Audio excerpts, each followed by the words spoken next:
Okay. Good evening. We'd like to call this regularly scheduled meeting of the Marquette Township Board to order for Tuesday, February 18th, 2014. If you would all please rise and join us in the Pledge of Allegiance. I pledge allegiance to the flag of the United States of America and to the republic for which it stands, one nation, under God, indivisible, with liberty and justice for all. Thank you. Clerk Vittori, roll call, please. Trustee Pompo. Here. Trustee LaRue. Here. Trustee Trescott. Here. Trustee Durant. Here. Treasurer Johnson. Here. Clerk Rattari is here, and Supervisor Limata. Here. Staff present is Manager Gerard. Committee members Mike Springer and Dave Wiegand. And ZBA John Marks, and Superintendent of Public Works Kirk Page is here. Thanks, Randy. The next item on our agenda is approval of the consent agenda. As you know, the consent agenda includes those items which typically do not require immediate board action. This evening's has the approval of the prior meeting minutes of February 4th, the Recreation Committee report from the liaison and draft minutes from February 3rd, Road Committee report of January 8th and draft minutes from February 4th, the Sheriff's Department report of January, the Water Production report for January, and a report from Superintendent Page. Bills payable in the amount of $119,953.39. Are there any items in the consent agenda which any member of the board wishes to remove for further discussion? Clerk Vittori? Yeah, I'd like to remove B5, the report from Superintendent Page for the stormwater management ordinance, and I'd like to put that under new business after the manager's report. It'd be B5 will become 11E. Anyone else? I'll make a motion, we approve the consent agenda, except taking out B5. Is there support? Support. Motion and support to approve the consent agenda as amended. All those in favor? Aye. Those opposed? Motion passes. Thank you. Next item on our agenda is approval of the remainder of the agenda. Are there any members of the board wishing to make changes to the agenda other than the one previously noted? Seeing none? We have motion and support to approve the agenda as amended. All those in favor? Aye. Those opposed? That motion passes. The next item on our agenda is public comment. Those members of the public wishing to make comment may do so at this time. Please step up to the podium, first, last name, address.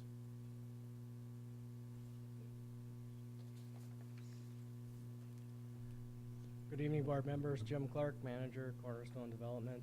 I'm here with Bromley Hall from Tom Hall Contracting, and we're here to give you an update and billing information on item 11A.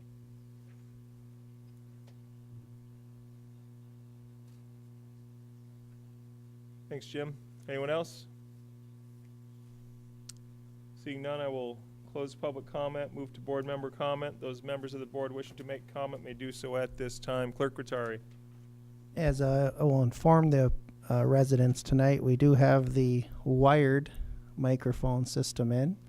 I'll have to remind each board member that when you talk, you have to press the button. Otherwise, it does not register on the recording, so make sure we do that. And other than that, I hope the residents can hear us better. Thanks, Randy. Anyone else? Pete? Last meeting I was going to bring up about fire hydrants, but I see a couple different cities and towns have adopted a fire hydrant. If you have a fire hydrant in front of your house, you know, if you wouldn't mind just taking a swipe at it, clear it out in case it's needed for fire. Hopefully you never do need it, but just if you want to, just you don't have to adopt it. Just take a shovel and just clear it out all the time until we get around and get them all done. Thank you. Thanks, Pete. Anyone else? Ernie? I have one comment on the consent agenda. You talk about the sheriff's report. There's one item that on the complaints went way up in January, up to 57 and that. And I'm just wondering, have we gotten any documentation from the sheriff's department as to what's going on in that, along with everything else that's pretty well taking up their full time, not only that, but all the rest of them there. So if we can get some kind of idea from the sheriff's department, what all the complaints were, so maybe we can address them. That's all of the complaints that were coming from Central Dispatch for anything, basically, but I can get a breakout on what they were. Thanks, Ernie. Thanks, Randy. Anyone else? Lynn? Just a hold this too, right? Just a quick update on the Planning Commission meeting we had last week. We talked a little bit about the recreation plan and the draft recreation plan that Marquette Township submitted to us. And design standards a little bit. We went into a little bit about whether we want to look at form-based coding, which is kind of what Founder's Landing is in the city of Marquette, and how that would be in the township, whether it would affect the businesses or the residents. And we're going to put it on a future agenda and talk a little bit more about that. It's not necessarily something we want to go with, but a lot of communities are, so we want to vet that a little bit. And of course, the Forest Preserve was a big part of our discussion, and we did make a motion to change the name from Forest Reserve to Forest Recreation. So other than that, the plan itself hasn't changed. We had scheduled a public hearing for our next meeting next week that will probably have to be put off because of some of the discussion with the what are they called now? The advisory committee to the ad hoc committee for the development of recreation authority, something like that. So when that settles down, I'm guessing we'll end up with a meeting before that. So nothing is finalized with Forest Preserve yet or Forest Recreation. Thanks, Lynn. Diana, anything? Dan? Yeah, I'm glad Lynn touched on the proposed zoning changes to Marquette Township zoning ordinance. If any of you have not seen the City of Marquette's meeting of February 10th, it is available online. I highly suggest you watch it about an hour and 35 minutes in for the next 30 minutes or so. It's entertaining and interesting, and I think it would be worth your while if you are in Marquette Township to watch the city's proceedings. You know, unfortunately, they didn't ask any member of Marquette Township to be there to provide some additional information. Any member of our planning commission would have been happy to attend to help clarify some of their misconceptions about what the zoning ordinance was. For those of you who may have seen it, let me just make a couple things real clear. We are not spot zoning or proposing any spot zoning. In fact, due to our shared mutual concern about keeping environmentally sensitive areas as recreational land in perpetuity, the change from resource production to forest recreation is really designed to make sure that that's exactly what we do, is to keep that property as recreational land. And I know that the city's Heartwood Forest Land Ad Hoc Committee identified those areas as well. The stated concerns last night, or I mean in that meeting from the last week, was that they wouldn't be able to put a utility easement, for example, through that property. I'm not sure why the city would want a utility easement into the township, because any development back in that area would be serviced by Marquette Township, not the city of Marquette. The other one was that they wanted to make sure that they would be able to do wind turbines at some point in the future in that property. Again, if they find that that's where they want to go and that's appropriate, that doesn't change in forest recreation. It would be allowed, not necessarily by right, but by special use, and could occur. So, you know, keeping it as resource production, there was a lot of talk about 467 acres. I believe it's 567 acres that were identified as potential development property or surplus property that they could sell to a developer out of the whole chunk that's over there. Randy, what is it, like 1,700 acres or 1,400 acres total? So 567 acres are out of that recreational zone. Of that, 120 of those are the 120 acres that we had offered to purchase, several times over the years. It entirely encompasses our wellhead protection area, which wouldn't be suitable for any development regardless. The resource production zone, the way it's zoned now, would allow for development of single-family homes with 40-acre lots. So if we left that area as resource production, I guess there would be about 5 or 6 home sites that could potentially be in that area, but we would certainly look at it. The other thing that was left out of that conversation is we did receive feedback from the city's planning commission, and our planning commission chair brought that information back and brought it to the planning commission, and the planning commission wholeheartedly adopted the concepts that were discussed, from the city's planning commission to our planning commission, and those things were taken under consideration. So I'm not sure where the disconnect came from. Again, I think Commissioner Ryan probably had the best comments in the meeting when he said, "Why are we going through all this?" And asking the city manager to draft a letter to send to them to ask them not to do this. He said, "They're our neighbors. They're right over there. Why don't we just call them and sit down?" And thanks, Commissioner Ryan. I think that's a great idea. Give us a call. We'd be happy to sit down and talk about it anytime. Any member of our planning commission would be, or our planner would be happy to attend the next meeting, for example, and be happy to share with you that the forest recreation zone that was proposed was also proposed for Sugarloaf, Wetmore's Landing, Little Presque Isle, the kind of areas that are so critical to our development, our backbone. It's about who we are, it's our identity, and it's about having those places to recreate. And we all agree that those are areas that need to be saved. Just like the city was alerted, so was the county and the state. And they came in and asked questions of us about what does it all mean? What are you doing this for? And once they came in and sat down with our planning commission and found out that we were all holding hands and having a kumbaya moment, we're all in this together. It's about preserving recreational areas that are so sensitive that we have to preserve them.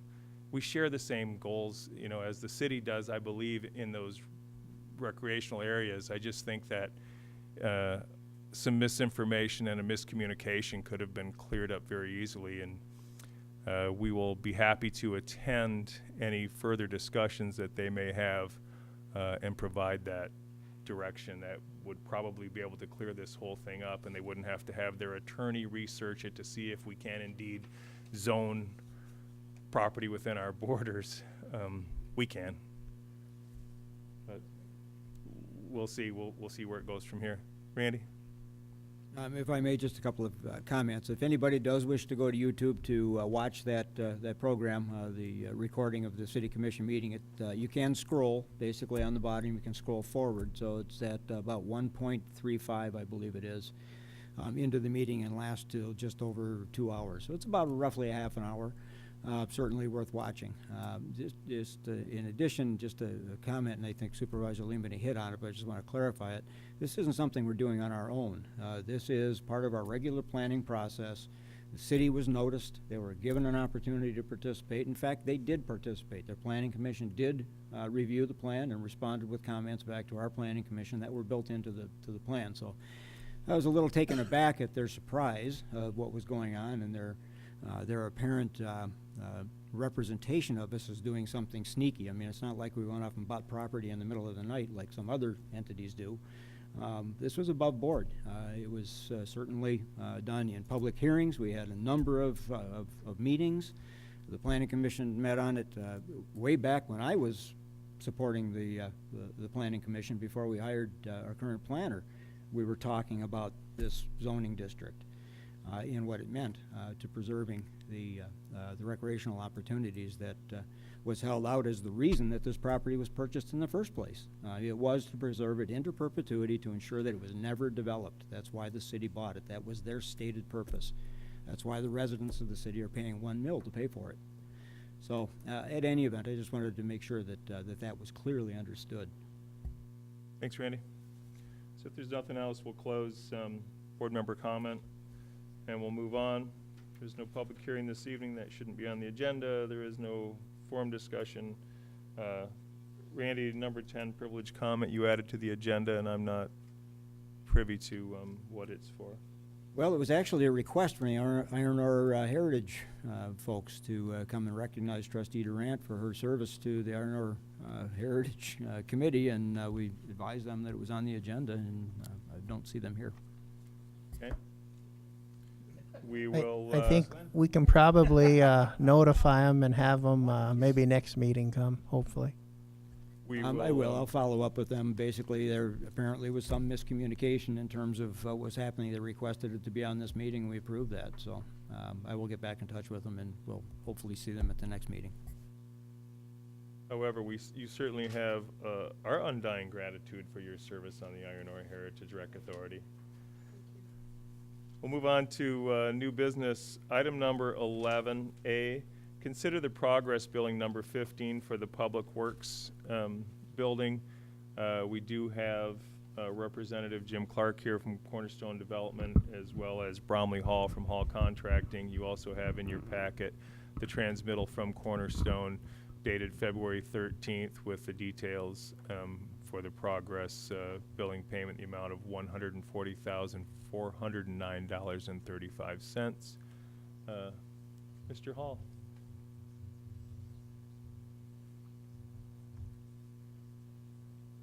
Good evening. I'm going to give you a quick update. We've got some photos, and I've got a floor plan loaded for reference here, just to kind of give you a little better idea where the photos are coming from. Bromley, you can take that microphone off there if that's easier for you.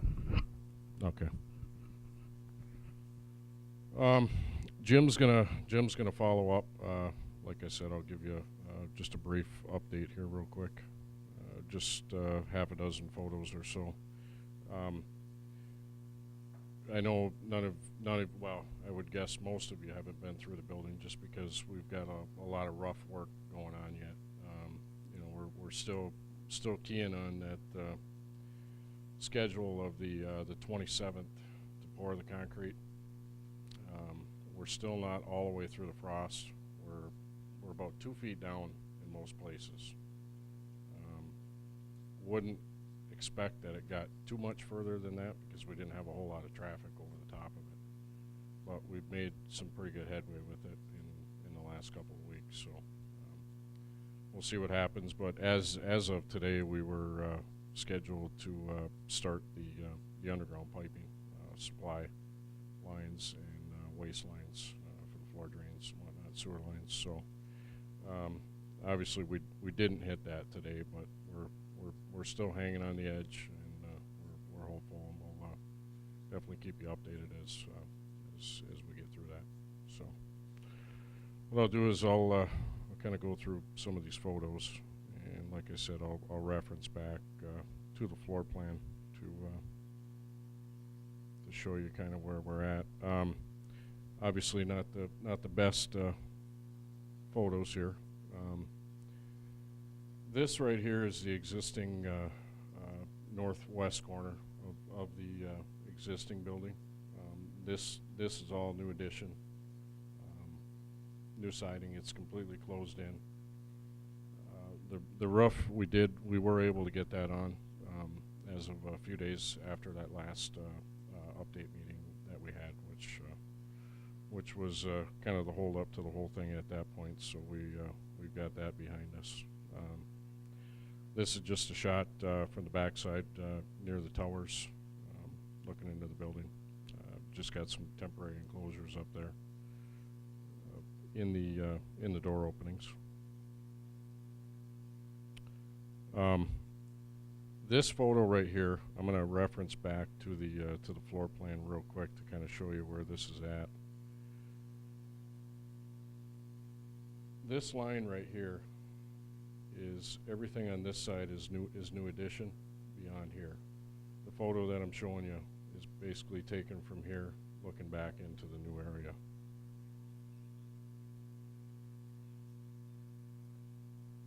You can see the existing steel columns from the original fire hall. This was the exterior wall. It's all been since opened up. You can see in this area is all the new area. The spray foam insulation that was completed last week. We did hit the schedule on that, which has been helpful to keep a little bit more of the heat in there to aid in thawing the ground. Yeah, Bromley, you may want to describe what you're seeing on the floor there. It looks like a balloon or a bag. Well, yeah, I was going to touch on that as well. With the polar vortex that set in, we were not able to get conventional ground thawing equipment. Most of the national companies are completely out. We were on a waiting list. We didn't get that, so we all kind of brainstormed on what we were going to do to be able to keep the heat down. So what we did is we ended up using indirect fired furnaces and heaters, and kind of relied on a positive pressure, and basically tented in the entire area of the floor system. As you can see, all the way back here is basically just a visqueen pinned down on the outside edges. You can see it here. You'll see some of the later photos where we really pumped the heat in, and it was able to keep it, within 4 to 5 feet of the ground. Rather than, had we not had that, we can basically turn the heat up to 90 in there, and all the heat's going to go up, not down where we need it. So it actually worked much better than we thought. So it was a good thing. We were kind of in a position not knowing what we were going to do, being able to not get the conventional ground heaters. But like I say, it seemed to work out pretty well.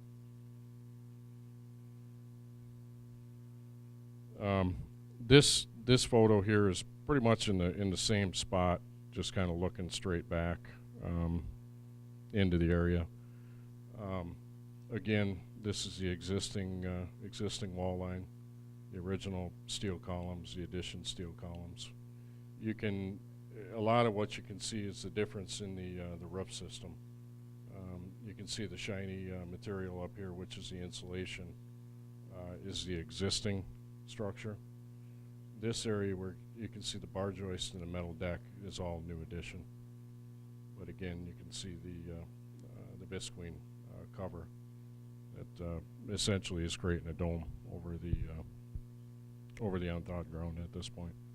Romy, how many feet out is that new addition? This from this wall line, this basically is looking north here. We're 20 feet here, and we are 150 feet long, basically on an east-west. Now on the back side, from this corner across this way is an additional 150 feet. So we've more than doubled the size. I think the original square footage was close to 8,000. Was it? Okay, maybe 7, and I think we added 8, something like that. We added a little bit more than what was currently there. We added a little bit more when they increased the back, which would be the southeast corner,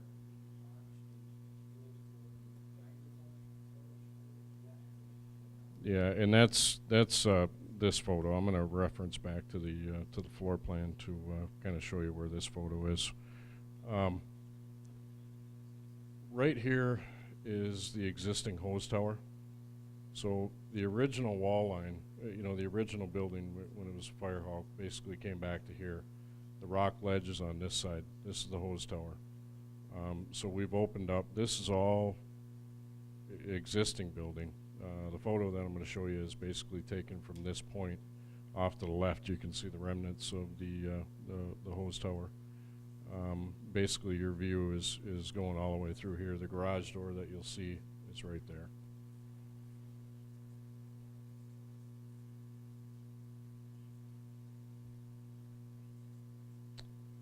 And again, you can see the dome created in there. A lot of this, we're cutting in for the sewer lines. We had to cut the existing floor. This right here is the outside of the old hose tower, which was exterior at one point. And as you can see, that's all new addition here. That trench you see there is for all the plumbing that's needed for the showers.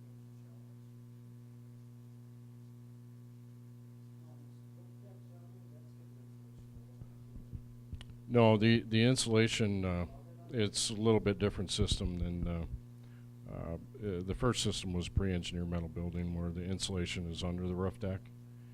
This system, there is 6 inches, I believe, of insulation underneath fully adhered underneath the rubber membrane. Okay. And again, this picture here is the same area, just a little bit further out. This is the existing corner of the hose tower. You can see this was all the steel panels not been taken down there, but that was all exterior wall at one point there.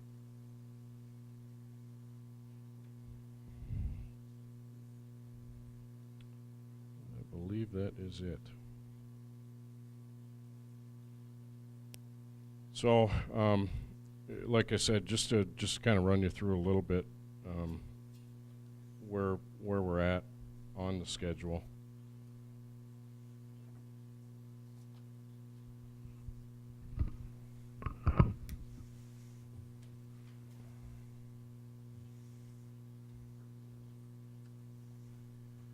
As I said, the subgrade in the new areas was supposed to start today, which didn't happen.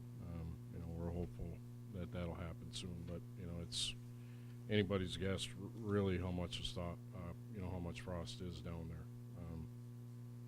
It still puts us on the schedule. The 27th is when we were shooting to pour the floor.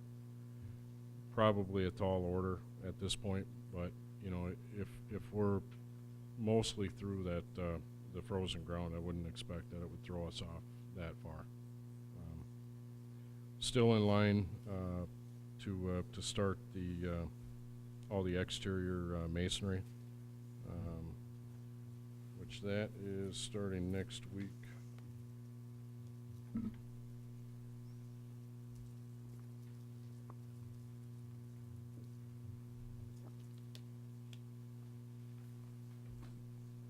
believe on the 27th, 26th is when we start the exterior. So we'll start to see a lot of the enclosures going up to be able to keep that heat in there for them to start laying that CMU. But we're, like I said, we're on the bubble right now, and you know, hopefully we can keep moving forward. And the weather seems to be cooperating for now, so I don't expect that to continue though. So, any questions, anybody? I don't see any, Browman. Okay. We really appreciate the virtual tour, though. Yeah, I know everybody's probably been curious, and you know, at this point, like you say, we got open trenches in there, and it's just not really a good time to take the tour. But as soon as we get the slab poured, I would like to set something up with you guys to get up there and take the tour. And when we know the building is totally heated. Yeah, well, it is right now. Okay, thank you. Thanks.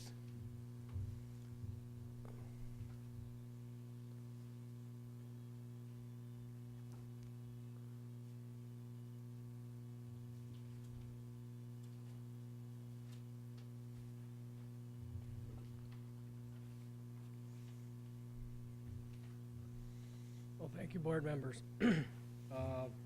Second part of our discussion tonight is just approval and any questions you would have related to Progress Building 15, which is actually Public Works Building number 4, because this is in addition to the main contract, so that's why it's Progress number 15. But it's actually number 4 for this specific facility. Included in this billing tonight is the remaining demolition, some costs for the winter conditions, which included the thawing that Bromley talked about tonight, The cold form steel framing, which was completed, the spray foam insulation, the formed metal panels, the roofing, a majority of the roofing bill, the EPDM, which is that fully adhered system. Mechanical, primarily for the heating and everything. That's kind of some of the trenching, preliminary trenching that we've done. Electrical, there is some electrical in the floor and some of those runs too. And then general contractor conditions and contracting fee with the 5% retainage. So the total we're looking for approval for tonight is $140,409.35. Any questions you may have? Ernie, go ahead. Just one, you said general conditions are, excuse me. General conditions are at 5%. Can you explain that, Jim? Well, that's a direct cost, and I guess I would prefer Bromley to answer that because that is his contractual costs. Like an overhead cost for his contracting services. Yeah, it's basically. It's an administrative cost on his side of the contract. Okay, I just couldn't place what it was. That was all. It's a great question. Some things, you know, that kind of go in there as far as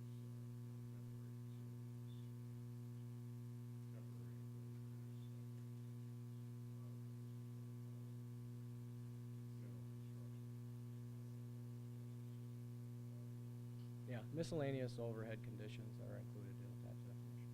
It's still part of the total project. Correct. It's what you approved when Yeah. you approved the I just, contract. I couldn't picture in my mind just exactly what it was.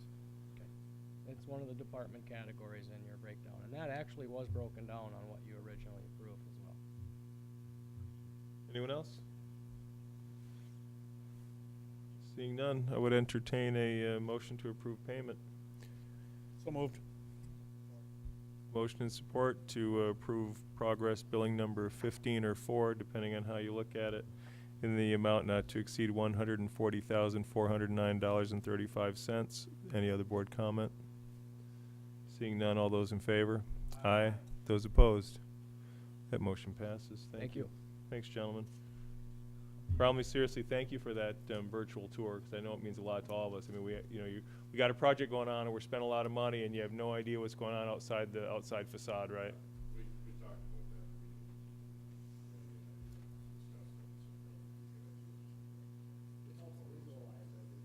about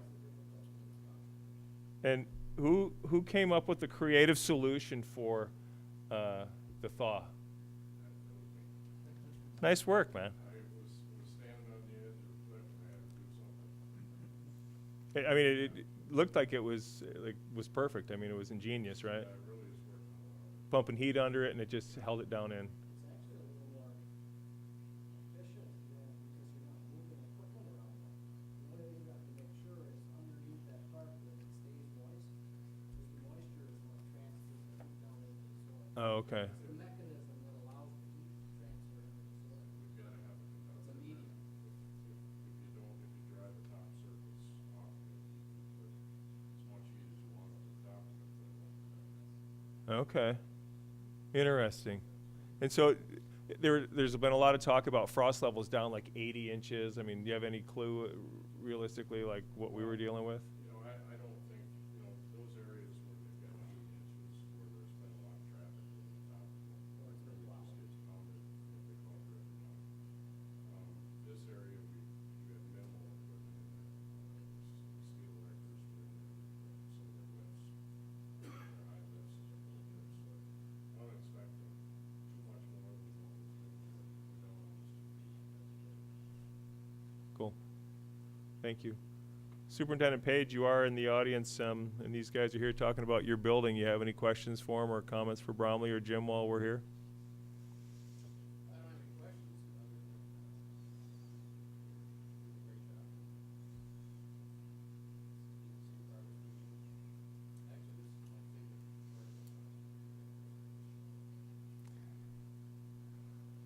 Yeah, it was pretty interesting.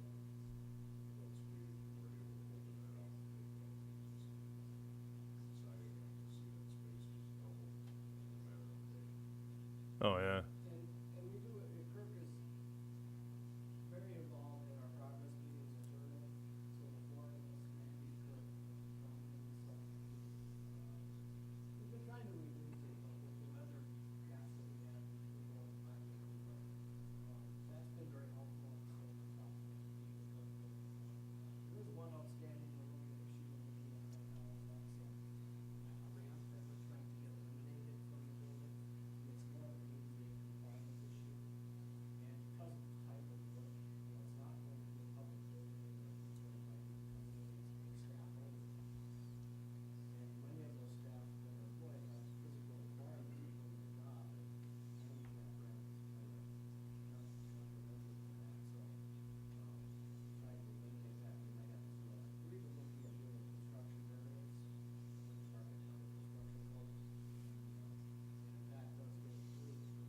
Oh, great.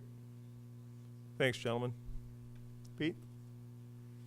I mean, it's good to see Kirk here and with a smile on his face, because as long as I've been on the board, he's always been, coming in late and, always taken away from him. And now he's finally going to see what he really needs. And I think I detected a little bit of a smile there. So thank you, Brom.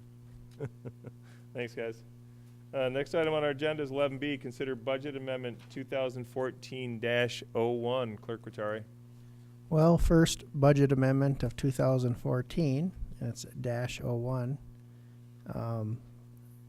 And the highlights of that is the authorization is requested to increase the building and grounds and general services department by $3,800 and $3,300 respectively for the purchase of solar blinds for the township hall and 8 microphones for the boardroom, which is the one I'm talking in right now. They're pretty expensive. They're like $400 each. So they are expensive microphones. But I will move this budget amendment forward. As always, it'll be noted in the minutes as referenced in the minutes. I'll second. Motion and a second. Any other comment, Clerk Rattari? Pete, any comment? Other board members? Seeing none. Clerk Rattari is yes. Trustee LaRue? Yes. Trustee Pompo? Yes. To get used to this here, I got to press and talk all the time. Trustee Durant? Yes. Trustee Trescott? Yes. Treasurer Johnson? Yes. And Supervisor Limata? Yes. Motion carries. Thank you. Next item on our agenda is 11C, consider resolution regarding the poverty appeals. Clerk Rattari. Okay, we received this last week. It's the resolution for, I think we do this every year, and it's for the, it has to be done before the board of review. And it's in the resolution format. I'll move it forward, and as like the budget amendment, it will be as a resolution format in the minutes. And otherwise, it's a 2-pager. It'd be quite a lengthy, quite lengthy for me to read. So I will make a motion to approve this resolution and as noted in the minutes. Is there a second? Support. Motion and support. Any further comments, Randy? No. Lynn, any further comments? No, sir. Any board members having any concerns with the resolution as presented regarding poverty appeals? Basically, it's just reset into the federal income guidelines. If there is no other questions, Clerk Rattari? Clerk Rattari is yes. Trustee Durant? Yes. Trustee Pompo? Yes. Trustee LaRue? Yes. Trustee Trescott? Yes. Treasurer Johnson? Yes. And Supervisor Limata? Yes. Motion carries. Thank you. Next item on our agenda is 11D, the manager's report. Manager Gerard? I do have a written report that I had sent to you. I had a couple of attachments to that. Certainly available to address any questions you may have on that. Just some very brief comments. First item on there is the 2014 goals and objectives that the board has set to me. The board had asked me to put together strategies and tactics on how that is going to be accomplished. I am in the process of doing that and have that for your next board meeting for you to consider. I need to see how I plan to carry out and accomplish these goals set for 2014. Public Works Facility, saw the presentation tonight. I just wanted to reiterate that the only reason I've been behind is because of the so-called polar vortex that descended on us. It's really nothing more than a normal winter for us. It's spoiled for the last 5 or 6 years of softness, but in any event, to install the type of roofing that we're putting on there, the temperature had to be above 10 degrees with no snow. You all know that we haven't had very much of that, so that's the reason we scheduled. Everything else is on track, and as a result of that roof not being on, we were not able to heat the building. Forgot to push the button. We were not able to heat the building, and that's why we're going in the process now of trying to get through the frost, basically. So the only thing we're really behind on is the pouring of the concrete, and that'll be probably several days behind schedule. U.S. Corridor Committee meeting, minutes were attached to that. The heavy truck haul routing, I think that was pretty straightforward.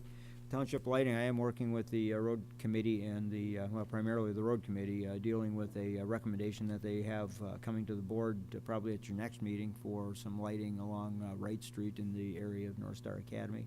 We've got some prices put together on that. And I just want to make one quick comment. I know I had a couple of questions about why are we doing blinds when we just did blinds with the new building. When we occupied this building in the spring of last year, the blinds that we put up were selected basically for their ability for us to see through and to block the sun. Well, that was fine until the winter solstice started and the sun sank a little lower in the sky, and they are not dark enough for the 6 months that we have winter, and the offices were pretty much unbearable with those blinds. So these are darker blinds that we've acquired. I think the supervisor and clerk can attest to that. And Trustee LaRue was in my office today, and he can attest to it as well. It is pretty difficult with those blinds, and so we have acquired darker blinds. We're undecided at this point whether we're going to keep both sets of blinds because I think they'll be too dark in the summertime. So we may just switch them out seasonally. The other alternative is to market those and get a credit back for them. So we'll see how the darker ones look when they're installed here this coming week. Other than that, I didn't have anything else to add. Any questions for Manager Gerard? Dan? Just a couple of questions concerning the township lighting. I know that you did talk to vendors and MTA. Did they come up here and meet with you and present, and what did they come up with by any chance? They did. One of the vendors that I spoke with at the MTA conference, Carrier and Gable, had two of their representatives come up and met with me the following week, the first week we were back. Planner McCarthy and I have provided them preliminary designs for the Lions Field recreation area and preliminary designs for the trailhead, Schwimwood Park, and the trailhead for the Honor Heritage Trail, as well as a map depicting all of the roadways in Marquette Township, and asked them basically to give us some proposals on what kinds of alternatives we might have for different parts of the community for lighting. And one of the things that we talked about was the board and the planning commission's desire to have lighting along the pedestrian ways that we're developing that don't really infiltrate into people's yards or damage vision in the roadways and things such as that. So they are having their engineers put together illumination, what they call an illumination plan for the township that they're going to submit back to us with some projected costs for various types of lights that we could consider for installation or for further follow-through. We have no obligation to these folks. We'll be working as well with the Board of Light and Power when we get that information back, but as I get that back, I'll be forwarding it to the board, to the Recreation Committee, and to the Roads Committee. So it will encompass general lighting in the roadways, specific lighting along the pedestrian ways, lighting in our park areas that I presume will all be different kinds of lighting to accomplish different objectives. And I also ask them to look at LED lighting in terms of costs as well. And the other thing, I know that quite a while back that we did agree to send to the Planning Commission to come up with a new lighting ordinance. I'm just wondering if that has moved along at all, or?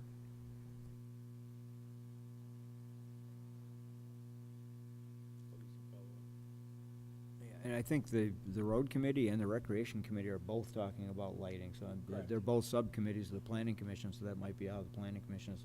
I don't know, I can't speak for the Planning Commission, but I would guess that might be one way that they're taking care of it. There was just one other item that I did want to mention as well. And, everybody's talking about the frost and the freeze-ups that are going on. I do want to commend our public works staff, because basically when they first discovered that this was probably going to be a pretty significant winter, they went back and looked at what happened in '94 and '95 when we had the last big freeze, and identified those problem areas in the township, and we proactively went and had those people start doing let runs. So we've had very, very few freeze-ups. The ones that we've had have primarily been commercial. You probably saw on US 41, our guys were out there for pretty much all of last weekend, the weekend before, basically, thawing a couple of the businesses there. Yonkers was on a separate line, and they froze up, which I believe They're not totally thawed yet, I don't think, but they're in the process of being thawed. We have been spending a fair amount of time with some other communities assisting them. I know we've been in Powell Township a couple of times for water freeze-ups there, Forsyth Township for sewer freeze-ups there, assisting them with our equipment that they don't have. As it sits, as of today, we have, I believe, 15 or 16 homes on Let Run in, I'm sorry, 32. There's a total of 32 that we've either, as a result of concern for freeze or actual small freezes, we've had a couple of blockages that we were able to get quickly and get them back open, and we've left them on let runs as well. So as of this, the 13th, we had 32 let runs in the township going. Randy, do we get reimbursed when we go out and assist other communities with water line freeze-ups? Well, similar to what the fire department has, cooperative agreements, we have informal agreements with some other communities. If we need a loader, you know, we might borrow one from Nagani or from Ishpeming or from the city of Marquette. In these cases where we've gone and helped those other communities, we don't charge them for that. What is happening, however, is that Tricia Schwalbach at the Central Dispatch Office has filed with FEMA, I believe, an incident report for this region, basically. So we're tracking all of those costs as we did in 94, 95. And we will likely be submitting those for reimbursement through FEMA under a disaster declaration. Okay, thank you. Any other questions for Manager Gerard? Clerk Rattari? How much overtime have we accrued, Randy, through all this? Probably quite a bit, I would imagine. Well, obviously there has been a spike in overtime here recently. You probably won't see that until your next overtime report, but this last pay period, I believe we had in the neighborhood of 24, I believe it was 24 hours of overtime by crews that were called out specifically for responding to freeze-ups in our commercial district. I'm just commenting because to the east, our neighbors to the east, the city of Marquette, they've had crews running 7 days a week, 12-hour shifts. So they've had over 300 freeze-ups to this date in the city of Marquette, and I know they're getting probably 10 to 20 daily. So they're having big problems to the east. Well, I can't attest to this being fact, but I've been told that the projection at the city of Marquette is that they're projecting that by the time this is finished, they'll have 1,700 freeze-ups. You've probably seen them on Front Street. Front Street was closed. Several other streets have been closed for main breaks. Ishpeming and Nagani have been plagued with it. There are some concerns up there about how many properties they can have on let run and still be able to provide fire service. You know, so it's significant. Fire hydrants are freezing. We've experienced that. The fire department can speak to that. We've experienced it on a couple of runs out of our area, but further north had frozen hydrants. So it's significant, and it's not going to end. Warm weather isn't going to cure it. Warm weather will drive the frost deeper. Lynn? I was just going to add for Trustee Pompo that if you notice in the Roads Committee's minutes, the last 2 meetings I think we've had, they've been working very diligently on coming up with some kind of a proposal for us on the roads part of it as well as the lighting. So that's why I wasn't thinking when I said it hadn't appeared on our agenda, because it's not something we're working on. But both committees are working really hard on trying to come up with both different presentations for us. And I think March 3rd, I think, was one of them I saw. There might be an overall roads proposal. I'm not, and I think April for lighting. I'm not sure exactly. Dave can correct me on that. Well, in addition to that, remember there was a presentation by the Roads Committee to the board on a long-term plan, which the board agreed with. And Planner McCarthy and myself and Superintendent Page are working on that as well, looking at if that road plan is followed, what does that mean for utilities? What does that mean for lighting? What does that mean for pedestrian ways and a variety of those things? We hope to have that whole package to come back to you in March. Actually, we had targeted the second meeting in March to get a preliminary report back to you in terms of what the long-term cost of that might be and what our priority ranking might be from a staff standpoint. I know that the only thing I was concerned about is I remember way back when we discussed the fact that we had to change the ordinance because our original ordinance doesn't allow for the amount of lighting that we want to put in, so we had to change the ordinance prior to coming up with the lighting, so. Right, and actually, your lighting posture that you've taken is actually a policy, so you don't have to go through the ordinance revision process that you normally would on an ordinance. This is basically something you could literally change at one board meeting as a policy directive for staff. Pete? Over the last couple of years, the road committee has been, and also the rec committee, we've been talking about lighting and roads and stuff like that, and they're gonna be moving up, as Lynn said in a minute, so you'll read that, that we're trying to make the policy. We're getting requests from people that saying, I'd like to have a light here and a light there. It's a dark street, so rather than jump on all those little cases, we're trying to have a policy for the whole township.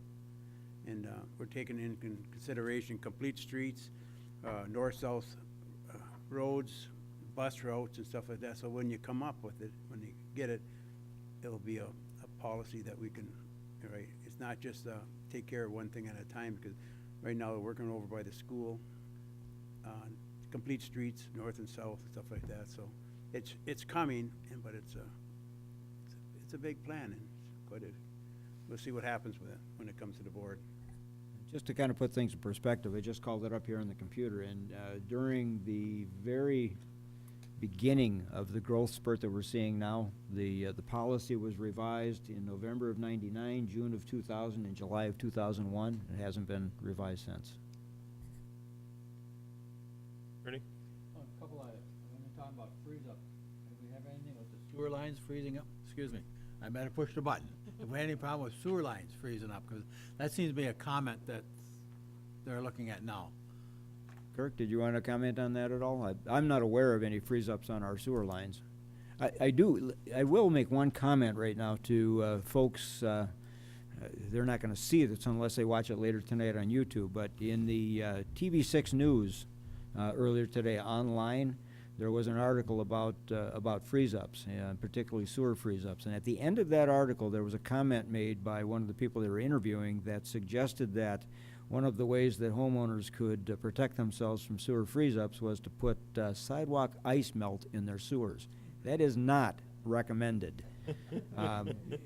Here in Marquette Township, we have grinder pumps, and Kirk can speak to this, but that will do significant damage to grinder pumps if you start putting those kinds of things down your sewers. I was very surprised that somebody with a technical background would make that kind of a suggestion. But if you're considering doing that, by all means, contact your local municipality, us or the water treatment facility, because ultimately that's where it ends up, is in the newly refinished, rebuilt water treatment facility. So they are not equipped to deal with those kinds of chemicals. Sewers, we don't have any laterals frozen or any mains. We do have one case where it was a grinder station that got hit by somebody plowing their driveway. So there's a gap in the tank. There's like an access way, and then the tank is there. The pump is in the bottom in the tank area. So it's gravity from the house to the tank, and then it's pumped out, but it's pumped up basically through a gooseneck inside this access way. And that particular house that part of their line is frozen up. So basically until we can get the tank repaired, and basically we got heat tape. Actually not heat tape, we actually have an actual heater down into the pump area to keep it thawed out. So, and then on a pressure main, at the end of the line we have cleanouts, and it appears that it's possible that the end of a pressure main may be frozen, and there's nobody connected. It's the end of the line, so there's nobody connected at that point. So far it hasn't impacted anybody, but so that would be an area where there's not much sewage movement. So those are the only two cases where we've had sewer freeze-ups. Thank you. And one more comment, we will bill the other communities that requested our assistance. actually at their request. I mean, they were desperate and they, knew we had capabilities that they didn't have, so. But they will get reimbursed for those costs. So when we apply for our reimbursement, we won't get double reimbursement Okay, for work that we did for them, so. thanks, Kirk. Anything else for Manager Gerard? I have one other comment on, reading your comments on the heavy truck routing, just with amusement, because the city of Marquette failed to establish a reasonable continual hauling. It seems like it's all back into their court now, and they're the ones that have been pushing all of it, didn't want anything. And they're holding up the whole show at this point in time, it appears to be. Well, not speaking on behalf of the township, but certainly on my behalf, I was not amused. We spent an awful lot of time and a lot of effort, staff-wise, in trying to come up with a solution here, and we had a commitment that was not followed through by our partners. So it's not amusing, and and I'm not really sure that we should continue this discussion. I will say that we have a meeting scheduled for March 3rd with the City of Marquette representatives, which includes Manager Vida and 3 of the city commissioners, to discuss the proposed resolution that they gave to us.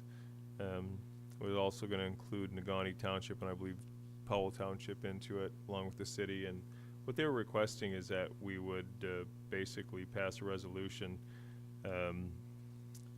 that would allow them to identify a temporary truck route until the alternative route would to open through Marquette Township, at which time they reserve the right to change the truck route and maybe eliminate it. I mean, we wouldn't have any control. They were also asking that for 99 years we weren't allowed to make any changes to our own trucking ordinances unless the city signed off on them. There was also, their attorney apparently had put this together, and there was some confusion as to whether the township could own or maintain roads, and we can't, by statute. And so there was a lot of things in there, and when we got the copy, I sent it over to a legal counsel with expertise in this area, and he returned it back with about 6 points that not only would it be illegal for us to engage in that contract or into that resolution, but it would also be unenforceable because of legalities surrounding it. So it doesn't mean that it's dead in the water. We will always want to continue to keep those lines of communication open. It's unfortunate that due to scheduling conflicts we couldn't meet sooner, but at the same time we have a truck route. If Eagle Mine begins to haul ore through the existing truck route, Marquette Township has gone on the record as saying we have an existing truck route. We support the use of Eagle Mine to utilize the existing truck route, and we'll make do the best we can. While it may not be ideal, clearly our ideal situation is to move the commercial truck traffic as far west as possible, but that doesn't mean that we want to take all of the city's truck traffic and move it west and then route it back through on the east direction. We've got to have some reasonable alternatives, and we just don't want to, with a proposed route that had been looked at on the west, we probably would have taken, maybe 80% of the truck traffic and moved it out west, at least far out of the corridor as we can, maybe out by the proposed route would be coming out behind the old Power Sports building out by Midway. That could be a good solution as far as moving the trucks as far out as we can from the retail corridor. And I said I don't want to walk away from it. I think we need to continue to explore those alternatives. It was supported by some of the big property owners, for example, Longyear, as well as McClure Basin Association. It would open up some of their lands that are basically landlocked now for development, which could also be a good thing, and put them on the tax rolls for both Negaunee Township and Marquette Township. So there could be a lot of win-win synergies in there, but not if we take on all the truck traffic and we route everything out to only utilize that route and we add to the corridor. Doesn't make any sense to anybody from a safety standpoint. But I think that we'll continue to keep our doors open. We'll continue to attend those meetings but time is, you know, from our standpoint, we have existing truck routes that they can utilize, and the time crunch is really on Eagle Mine as well as the city of Marquette if they want to do anything. And from Marquette Township's perspective, if it takes 5 years for them to come up with a plan, it takes 5 years to come up with a plan. You know, I mean, realistically. And I guess just to clarify, that was the source of my comment. I mean, we have existing truck routes, they've been working forever, and I don't see any reason for us to be the solution for the city's desire not to have trucks running through it. So, they need to have a truck route. I'm curious, over the last few years, every time the city and township managers or mayor and supervisor meet, it's always 3 or 4 commissioners with that group. Is it because they're instituting the meetings and they get to decide? Because none of the rest of this board's ever been invited, other than the few we've had at the arena. But I think some of us should come to some of those meetings, and if that's the case, let's us invite them then. Most of those meetings, Lynn, these meetings are taking place under the auspices of Eagle Mine and the Exploring Alternative Truck Routes. So they have, you know, the representation typically is Marquette County Road Commission is there, Randy and I are there, Jason, so we have 3 representatives. The Powell Township Supervisor has attended, the Negaunee Township Supervisor has attended, and then the city developed somewhere along the way their committee for exploring this concept, and it evolved into 3 commissioners and Manager Vida. And I couldn't begin to tell you where that evolution came from or why. You know, it just it just is. You know, and I don't know if I mean, the meetings are certainly open. If any of you want to attend, clearly we have to just maintain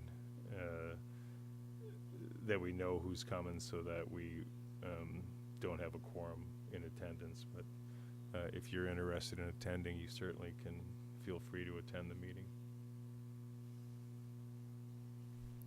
The next one is scheduled for March 4th, and until it gets changed, because it was scheduled for February 18th, and before that it was scheduled for a different date. I don't know that we'll meet on March 4th either, but or if there's any reason to meet, depending on where we go with this resolution that was proposed by the city. I know that Eagle Mine has held several meetings with the city of Marquette over the last 2 weeks as they're trying to work out an agreement for moving forward, and I can't tell you what those conversations were. I have had some limited conversations with Matt Johnson from Eagle Mine, so that we would be in the loop that they are meeting with the city. They're working through some of the concerns that the city has about the truck route as it exists. And maybe if they can hammer those out, it'll lead to better consideration of the proposed alternative routes, and we can move forward. That'd be great. But if they haven't come up with anything by March 4th, I don't know that meeting will take place either. But if you're interested, we'll certainly send it out and let you know. That meeting's tentatively scheduled for our community room. Any other questions for Manager Gerard? Seeing none, we'll close the manager's report and move to the new item 11E. It is for Superintendent Page. You do have the transmittal dated January 30th. in regards to the stormwater management ordinance and soil erosion and sedimentation control policy. We have discussed this typically during budget sessions over the last few years, and we actually were quite extensive discussion about it last year when they were, Kirk was working and asked for permission to move forward with the SAW grant. And we also talked about it considerably during the budget session, so I know that the board is very familiar with it. What he's asking here is to move forward with the stormwater management ordinance. And I think one of the questions that I know will come up, so I want to point it out in the last paragraph of Superintendent Page's transmittal, is the we'd already approved him to move forward with the project on the SAW grants, but this talks about where the funding is coming from. And I just wanted to point that out to all the board before that question came out, that it is in that last paragraph of his transmittal discussion of where that money is coming from. Superintendent Page. Okay, thank you. Back in 2003, Ayers, Lewis, Norris, and May prepared master plan reports for stormwater as a joint project with Marquette Township and City of Marquette. Am I good? Yeah, it's on. Just talk real close. I can hear. Pull it towards you a little bit. Okay. Oops. How's that? Yep. I can't see. At that same time, there was joint master planning done for the wastewater treatment facility, for the water distribution systems, and then the city did a separate one for the water treatment plant. And that was separate because we're not partners in that particular facility, so they went on their own on that one. But it's all done by Ayers, Lewis, Norris, and Bay. And both communities recognize that the stormwater drainage systems are integrated systems that exist outside political boundaries. In Marquette Township, we specifically asked the consultants to investigate and map 5 watersheds that were in developing areas and were outside established drain districts. And that's basically everything west of the Badger Drain District, which is outside this building here. So we are actually in a different drain district, basically heading west to the township line. We also asked him to investigate the feasibility of regional detention for these highly developed areas. And finally, we asked them to develop recommendations for stormwater ordinance, since we had no stormwater ordinance in the township. The completed study included the watershed investigation and mapping, which was ultimately utilized by the lower Dead River watershed people as part of their management plan. And the regional detention was determined not to be feasible, basically because the DEQ is not permitting that concept now. The idea now is to you don't want to move stormwater into existing waterways, because that creates, it changes that environment, and between the streams and the point runoff, it creates lots of problems as well.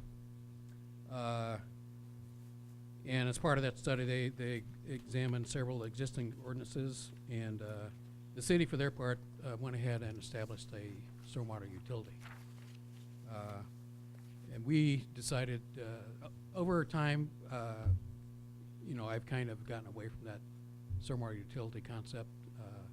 It's turned out to be kind of a legal issue. In fact, I believe there's at least one, if not 2, lawsuits right now being filed, claiming that, it's illegal. The theory being that you're collecting a tax for future use for something that you've already been doing for years, without charging the tax. So there have been challenges to that. So anyway, in 2013, Michigan passed legislation called the SAW program, which established grants for asset management plan development, stormwater plan development, sewage collection and treatment plan development, and state-funded loans to construct projects identified in the asset management plans. And the grants have a $2 million cap per community, and the first million has a 10% local match requirement, and the second million has a 25% local match requirement. And the local match is not eligible for loan assistance, and the funds are to be awarded to grant and loan recipients on a first-come, first-served basis. And the application deadline was December 2nd of 2013. And in November, in anticipation of applying for the SAW grant, I had a meeting with Damian Wetzel and Dima El Gamal with Stantec Consulting, Jason McCarthy, the township planner, Mike Farrell, the Marquette County Drain Commissioner, Carr Baldwin, who's the Drain Commissioner's consulting engineer, Kurt Tavla, the Marquette County Road Commission Director of Engineering, and Hamp Waring, who's the Marquette County Conservation District Part 41 enforcer. The purpose of the meeting was to discuss the various ordinances and rules and regulations relating to stormwater, to identify gaps and inconsistencies in the various ordinances and rules and regulations, and discuss possibilities for Marquette Township to complement and enhance the efforts of these various agencies. And there was a general consensus that there was a need to establish a unified, coherent, and cohesive stormwater management ordinance and policy to address effective and sustainable stormwater compliance and soil erosion and sedimentation control within Marquette Township. Subsequently, Stantec developed the attached proposal to review and evaluate existing studies and regulations related to stormwater and soil erosion and sedimentation control, and to conduct 3 stakeholder workshops with Marquette Township, Marquette County Road Commission, Marquette County Drain Commissioner, and the Marquette County Conservation District, and to develop a stormwater management ordinance and soil erosion and sedimentation control policy. And on December 2nd, the attached SAW grant application, which is actually not attached now, that's the part that's online, was delivered to the MDEQ in Lansing. I actually submitted 2 applications, but the one I'm addressing tonight is only the stormwater management plan. Also attached, and this is now also online, it was a list of all the applications received on December 2nd. So they got 673 applications totaling $541 million. And there's been a lot of discussion within the department about exactly how they're going to administer the issuance of these funds.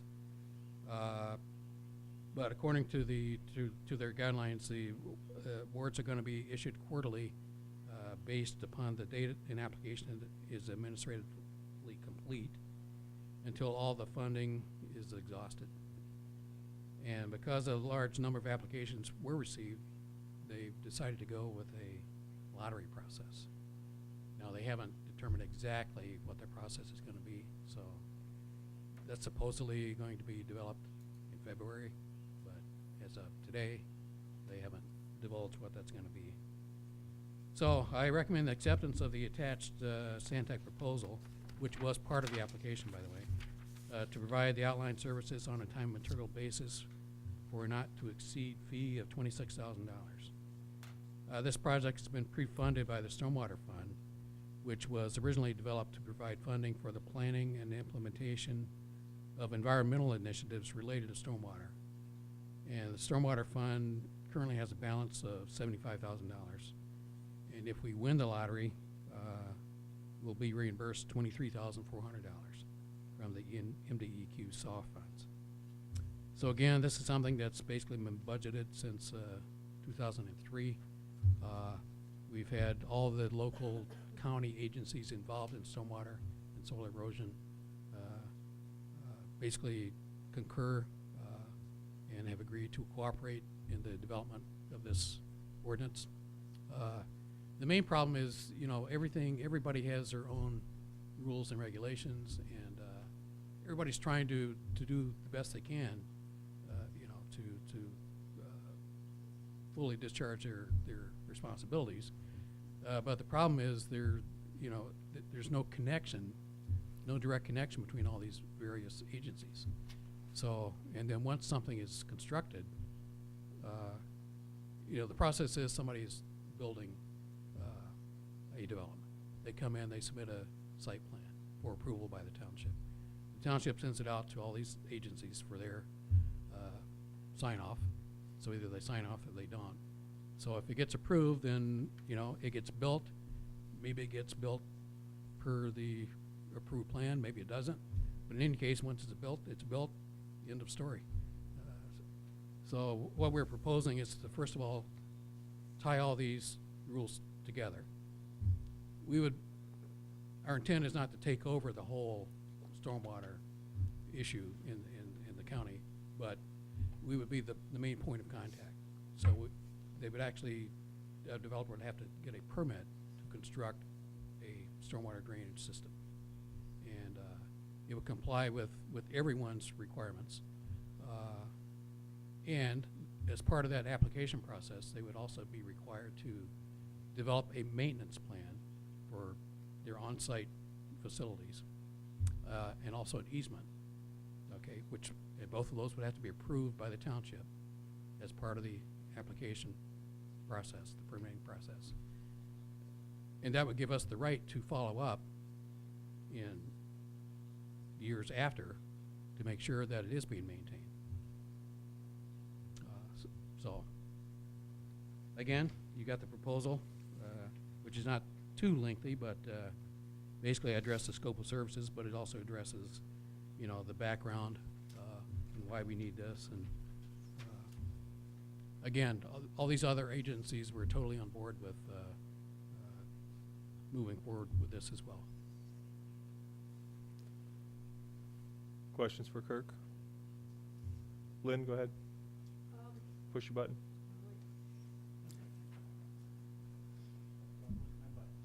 So, a couple questions. Are we required then to use the 2 million, or we have up to 2 million because of the two different match No, amounts? that's just the max. Okay. So And- my application was only for $26,000. Okay, so then can we, if for some reason we don't win the lottery, can we apply again? Or is this it? This is just like, No, just it's this year, this is it? no. As long as there's money, They'll we keep can going. just keep reapplying, yes. Okay, so what happens if we don't win then? Does this project stop? I mean, as far as this year, until this No, as I happens said, again? you know, this is something that's been planned to be accomplished in any case. This grant program just popped up. And it was a good thing because it kind of, you know, jump-started the whole process again. It's just been kind of lingering in the background. Okay, then, I guess that answers my question. So the drain commissioner and the county and everybody is giving us authority through this ordinance that's mutually created, and then we enforce it as well? Correct. And where would the person, if we refuse them or put conditions or something, where would they go from us? Would they go to the commissioner, the county or road commissioner, drain commissioner? No, Or because, does right. it just stop with us? It's going to stop with us. And nobody else is going to, they're still going to have their own requirements. One thing I've discovered, just part of this process, for example, I knew we had a drain district. We've actually got 2 drain districts. And I knew that they have, you know, they basically adopted a state drain code, okay?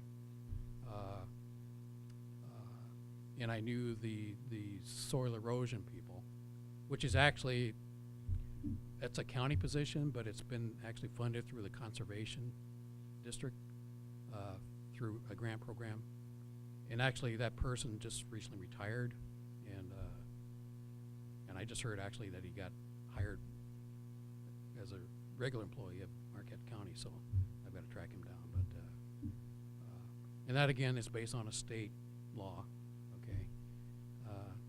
So none of that's going to change. We're going to tighten it up in the sense of, one of the things that I noticed was some of these different regulations reference like a state act, for example, but sometimes they're referencing, the intent is to reference the same act, but they've got different numbers, you know, so they're just basically housekeeping type stuff. And again, it's gonna be unified. And the main new thing is gonna be, the oversight after completion of the project. And since all this is on private property, so therefore I couldn't apply for stormwater asset management because they're not our assets. Our assets are the community waterways, you know.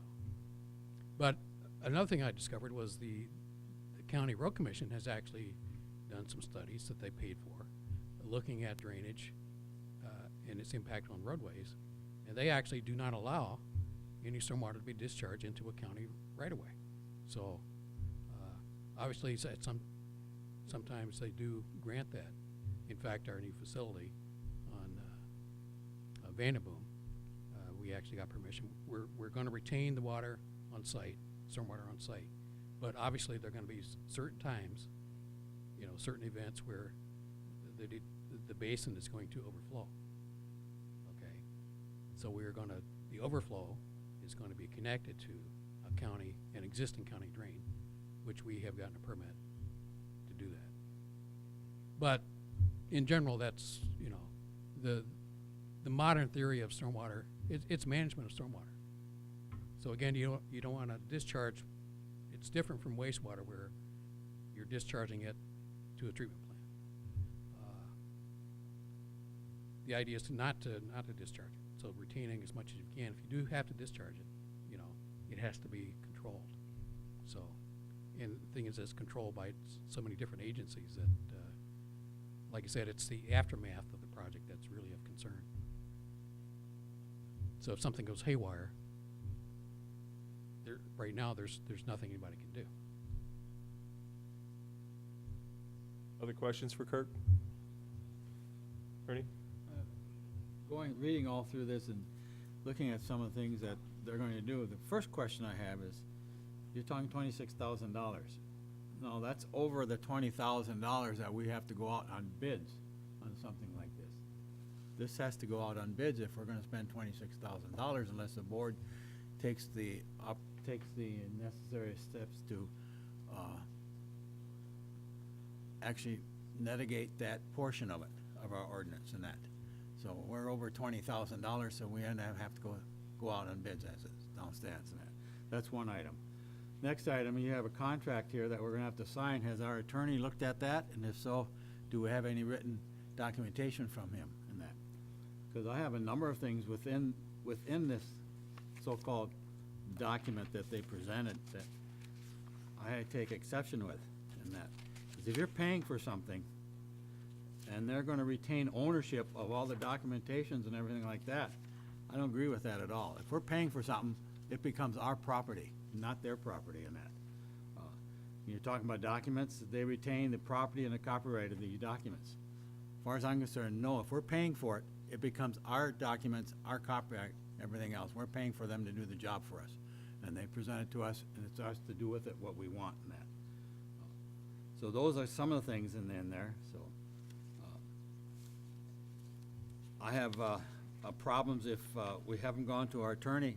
I'm not really taking action on this at all. Unless the board takes action on the 20,000 to go over 20,000, that we can't actually act on this either because it's over that limit that the board has set for themselves in it. So, and looking through it, you saw development site plans for 1 acre in size or over 500 feet from a lake or a stream currently comply. What happens if my house burns down and I want to rebuild it? I'm within that 500 feet of Badger Creek, which is a creek or whatever you want to call it. How that's going to work. So these are things that have come up not only now, but it came up here 10 years ago when I was on the board before. These questions and that. And no one wanted to answer them at that point in time either. On Badger Creek right now, because of the Drain Commission having that, because I'm within 600 feet of the creek, I am obligated to pay for any maintenance within that. And everyone on 600 feet on both sides of that creek pay for maintaining that creek, whatever you want to call it, however they want to do it. The Drain Commission has been able to fund the maintenance of that through some projects that they have. So that's something else that's sitting out there in that. So there's a lot of little things out here that we have to be concerned with in that, especially as a homeowner and as a business in that, how it's going to affect everything. The first question is, did our attorney look at that? Second is, the 26,000 is over the guidelines that the board has set. I will say that in the past, when this came up, Ernie, and you're right, the board is under no legal obligation to put that out on bids. We can override that policy at any time we want to. When do we do it? Typically because it's somebody who has unique knowledge of what we're gonna do, and that's when we've done this in the past. If it's a company who possesses unique knowledge or skill or expertise, or who we worked with in the past, clearly Stantec is a company that we've worked with in the past on many occasions, and is intimately familiar with our community. Some of the other questions that you brought up are more in line with what would the ordinance look like before adoption, and that's when you need to be concerned with those. This is really a planning tool. Like I said, we went over it extensively about what was the point behind it, and I think Kurt covered it very well. It's about what are we going to do with stormwater? How are we going to manage it, especially in the future as we continue to grow, as we expand, we create, through that expansion, other opportunities what we have to be planned for. And it's really about putting together a management plan of what we're going to do with stormwater for the future. The particulars of the ordinance need to be addressed in the ordinance, not in that. Stantec's job is to be able to come through, work through all that information and develop the ordinance and deliver it to us, at which time questions like what happens if my house burns down and I'm next to Badger Creek have to be addressed in that ordinance so that we can answer those satisfactorily to not only you but to other homeowners in any of those districts. I think it's a good point, but I think what we're asking at this point is, are we going to move forward on starting to plan this? And that's what Kirk presented to us back in the budget sessions, that it's been talked about for many years, it's been budgeted for many years. We have to start somewhere with a planning tool, and this is our planning tool. Adoption of the actual ordinance will get into those specifics. Supervisor Limit, if I may, I've got the purchasing policy and guidelines up here, and under Section 3, Procurement Guidelines, Paragraph C, procurement of goods anticipated equal 20,000 or more shall be through a formal solicitation for sealed competitive bids in accordance with Michigan Public Acts 167, 168 of 1993. The requirement for sealed competitive bids shall not apply to intergovernmental contracts, emergency repairs, or professional services, architects and engineers, or consultants. Thanks, Randy. It's specifically excluded in our policy manual. And I'll just follow up on what the supervisor was saying. The questions you ask specifically about situations having to do with drainage, that's the whole point of doing this. It's going to be a process. These workshops that we're going to have, they're not going to be just with, the Drain Commissioner and the other agencies. They're going to be with you and other stakeholders, the public. Right. So that's the whole point is we're going to collectively determine how we want to deal with this. And the end result is going to be beneficial to the township, to developers, homeowners, and and in particular to the environment. I mean, and the intent here, like I said, is not to. We've already got established drain districts. We're not going to take over those drain districts and change what the Drain Commission is doing already. Same thing with the soil erosion. I mean, that's governed by a state act already. Okay, we're just trying to fill in the gaps. And we're trying to make all the existing controls work better. I mean, the point is, to just be more effective and make it, like I said, more sustainable. Right, but I would remind everybody that in those established drainage districts, like the Badger District that Treasurer Johnson was referring to, the drain commissioner is the deciding factor, basically. The drain commissioner has total control over those districts and establishes the policies and requirements. These documents that you're getting containing that language are because it's required by the drain commissioner. That's why that language is in there. The issue of ownership, we're buying their intellectual property, so yes, they retain ownership. They provide us copies of it, but we have no ability to publish it. We have no ability to alter it. That's what the ownership deals with. But the end result is gonna be an ordinance and a policy that will be ours. So, Do you have any specific concerns to address Ernie's concern about sending it to legal counsel to pay them to review it before you sign it? I don't have a problem with that, no. I intended to actually get this on the last agenda, but I just didn't quite finish it in time, so that's why it came before you tonight. And then, of course, there was a little glitch having the whole thing put online. My intent was just, Right. because there was so much information, you know, like the application, for example, is like 30-some pages. And the spreadsheets of the applicants, that was like 5 or 6 pages. So this is definitely an action item that I wanted to get done. As long as it doesn't take too long to get this done. See, another thing is just scheduling. Okay, this is gonna be a long project, and, you know, this is the time of year where everybody's planning their work for, you know, the rest of the year, so. But I don't have a problem in getting legal review. Okay. Other questions for Kirk? Seeing none, I would entertain. Sure. And I'm not sure if this is the way I read it. I'm thinking maybe Treasurer Johnson read it a little differently, that the 26,000 we are gonna possibly approve tonight is to have the company provide us with an outline that these groups can get together and discuss to help formulate an ordinance. Correct. And the rest of the $2 million project is the project itself to start implementing that. Does that make sense? So that we're not really approving the project. Well, no, we're just approving the 26,000 right now to do a time and material study with these engineers Right, but to that give is the us. project. Yeah, that is the whole project. not- We're not looking for $2 million. His whole project is $26,000. Right. Right. That's the way I read it. And like I said, if we win the lottery, we'll get back 23,400.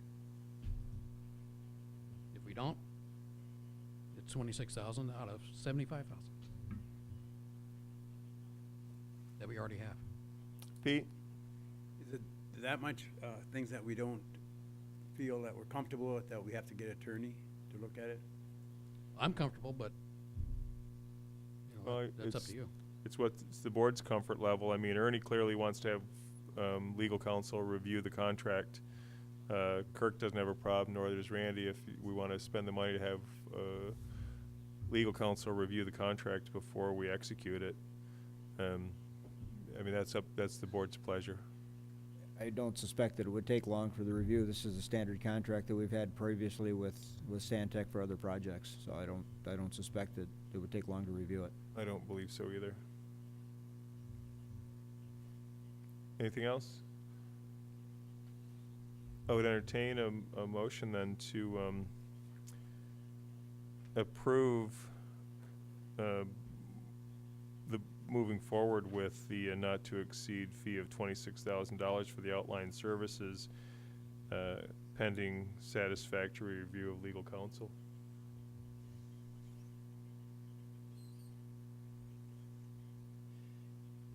Or any other such motion as you would care to make.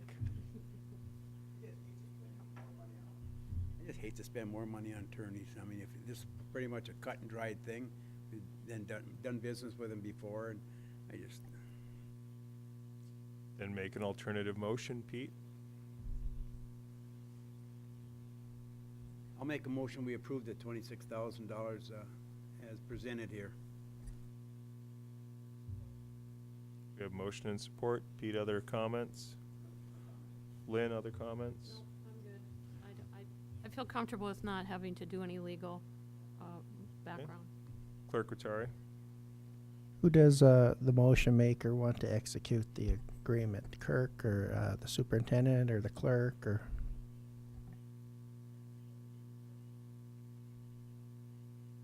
Probably be the clerk.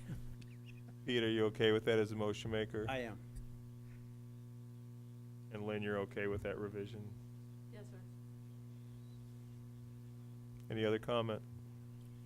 I still think it needs to go to the attorney to have a review at this point in time, so under that, I will not be voting for it. I'll be voting against it. Anyone else? Seeing none, we have a motion and a second to approve the request from Superintendent Page, the acceptance of the Stantec proposal not to exceed $26,000 to provide the outline services as provided in the transmittal. All those in favor? Aye. Aye. Those Aye. opposed? Nay. Motion passes. Thank you, Kirk. Thank you.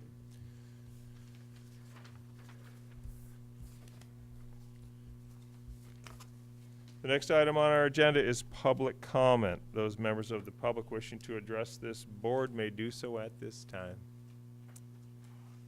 No takers? I'm pleading with you. I'll close public comment. There is no forum discussion. I'll move to additional comments from board members. Those members of the board wishing to comment may do so at this time. Pete? Dan? Clerk Rattari? No comment.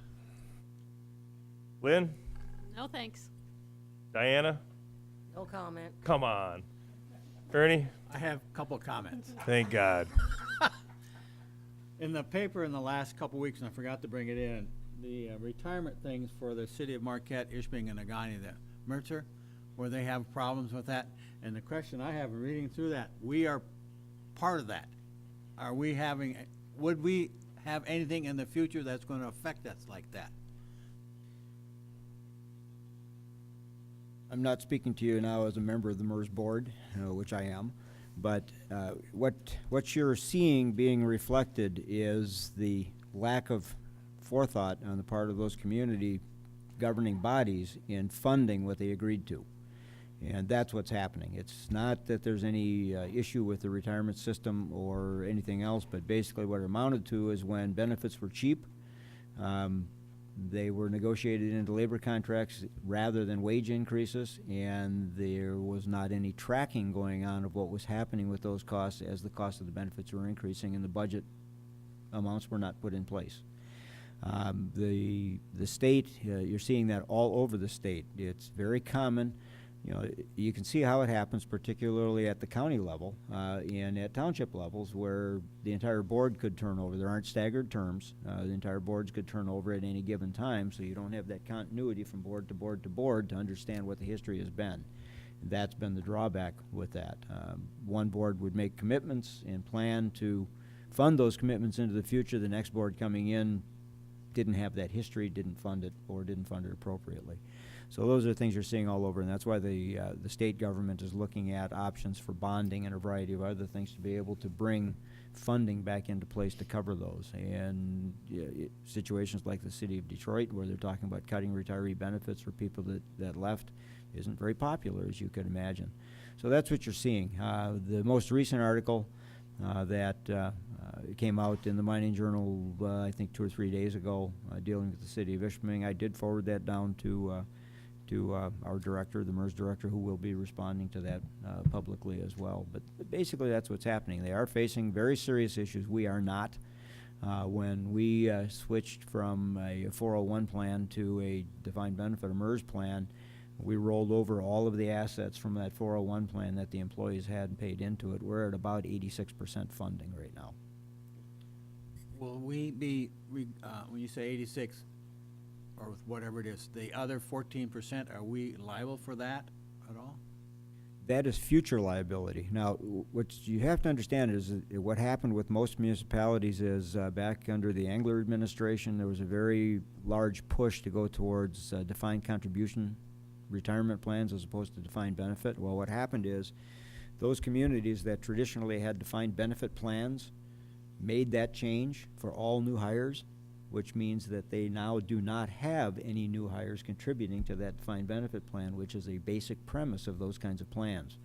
Your new employees, generally there's a 10-year vesting. So your new employees are paying into that. Some of them aren't going to be there for 10 years, but their contributions stay there. That's how you fund those kinds of programs. So when you close off that funding mechanism and have everybody on defined contribution, all the money's going out in the end with nothing coming in, and that's why they're running into the funding problems they're running into. They're depleting the fund on an accelerated rate with no new revenue going into it. I was just concerned leading that so we don't have any future funding that we have to be concerned with at this point in time. No, and in fact, our funding level is increasing as opposed to decreasing. We don't have anybody retired right now, drawing retirement. So everything that we're funding is going into our plan. They also counted on the growth of the market, didn't they, Randy? Is that they were going to stop getting those contributions from the new employees, but at the same time, the market was going to grow, and that market growth was going to enable those things to be fully funded. As we know, the market doesn't just grow in perpetuity. There's market adjustments, and that's where they say they really took a big hit. Well, anytime you're counting on the market to deliver, there's a certain amount of risk, and what they got tagged with was the risk that existed. Well, and they were low funded at the time, and that's what really was the double whammy for a lot of these places. But yeah, you're absolutely right. The market benchmark that we use organization system-wide is 8%. We look for an 8% return from all the investments, and we have about $8 billion invested. So, you know, that's a substantial amount of money. We target 8%, and for the most part, we exceed that 8% on total returns. However, with the market correction that Supervisor Lemata spoke of about 2008, some of these funds lost, depending on where they were invested, lost upwards of 25% of their total fund. We lost about 13.5%, and that's been made up. That was made up within 4 years, basically, that was made up. So the entire MERS system itself is about 96% funded, the entire system. And the way that this works is, let's assume that one of the other municipalities defaults. They don't have enough money in their fund. That does not impact us. Every municipality within the MERS system is a separate account, separate fund. They don't draw on anybody else. They don't contribute to anybody else. They're all separate. So what we have funded for our retirement is our retirement. If that gets depleted, that's our problem, not anybody else's. So we don't have anything to worry from somebody like the city of Detroit, who's not a member, thank God, of the MERS system. But let's say one of the communities that was just in the paper, let's say that they do default and they're unable to get bonding and they're not in a financial condition to meet their obligations. That's their issue with their employees. We're not involved in that. I was just concerned, being treasurer and looking at, in the future, what's going to be, what our problems could be in that. Oh, it is, and we're very conscious of that, and, you know, we watch it very closely, and, you know, the Trustee Pompo and Supervisor Lehman can attest to when we're talking about retirement, we have the numbers in front of us, and we project out in the future what those numbers might mean. So we're very, very cognizant of that, and as I say, you know, we're adding to ours as opposed to depleting. The only comment I will have is my shameless plug for township residents to get out and get involved in this incredible community that we choose to call home. We still have many fine volunteer opportunities available for those of you who are sitting on the sidelines and wondering just how it is that you should get involved. Don't forget that we do have a couple of available board openings that we are going to fill in the very near future. We also have opportunities with the events committee, the beautification committee, and if you've got some other area of interest, we'll create a new one if we must to get you involved. Be happy to see you to jump on someone's bandwagon. Our recreation committee is always looking for volunteers who are willing to give up a couple of hours of their time to assist in making this a better place to live, work, play, and visit. And we have a rather aggressive recreation plan shaping up before us for adoption in the very near future. This is the time to make your public comment known if you agree or disagree with the recreation plan that's been proposed by the various committee members in this board. We'd love to see your input on Lions Field. We've got a great idea of where we're heading with it, and now's the time to get involved. Jumped in, the water's fine. And along those lines, watch the papers this weekend, because we will have a listing in the wine ads in terms of what opportunities we do have by committee. So it should be published this weekend. Great, thanks, Randy. That having been said, I would entertain one last motion this evening. That's the one. If there is no other comment, we have a motion to adjourn and a second. All those in favor? Aye. Those opposed? This meeting is adjourned.